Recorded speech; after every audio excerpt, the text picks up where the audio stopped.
The White House releasing its budget proposal today. I'm saying the GOP is no longer the party of fiscal restraint. It's just not.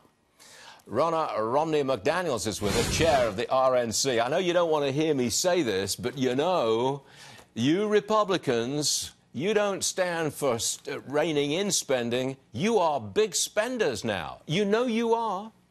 No, we are not. Yes, we still want to rein in spending, although the time to do it was not when the government shutdown was looming and we needed to fund our military. So we're going to continue to look at ways to rein in spending and cut our deficit. But that just wasn't the time and place. It's certainly something that's important to our party. It's never the time or place. But we are the party of growth. No, yes, you're the party of growth.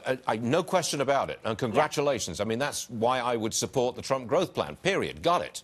But there are no votes. You don't have enough votes in the House or in the Senate to impose austerity. You just don't. Not now, not ever. That's not the nature of American politics these days. Well, I think it was important to get our economy growing, and that was the first priority of the president through the deregulation, through tax reform. And then we do have to tackle spending. We know we have to tackle spending.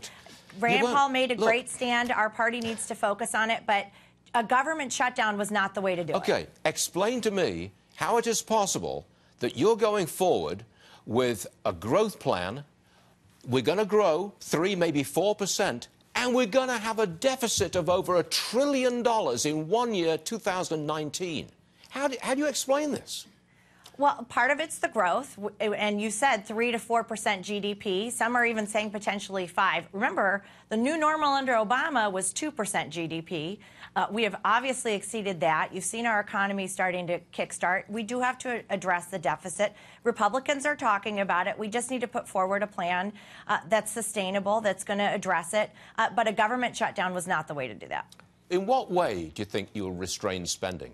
Because the big budget busters are Medicare and Social Security, and the president says he's not going anywhere near either of them. And we're not going to go near defense either. So we'll see what our legislators come forward with. You know, you're hearing many in the House talk about this being a priority. They've got to put together a plan. We'll see what they come up with, but it is a priority. I was socializing this weekend, and people came up to me thoroughly disappointed with the GOP because you can't rein in spending, and you're spending money which you don't have. Well, they shouldn't be disappointed with the GOP that's putting together an economic plan that's bringing prosperity to our country. Wages are going up. You're seeing more jobs. You're seeing 3.5 million people now benefiting from this tax reform, either through bonuses or wage increases or 401k increased contributions. So our economy is doing better. It's getting kick-started.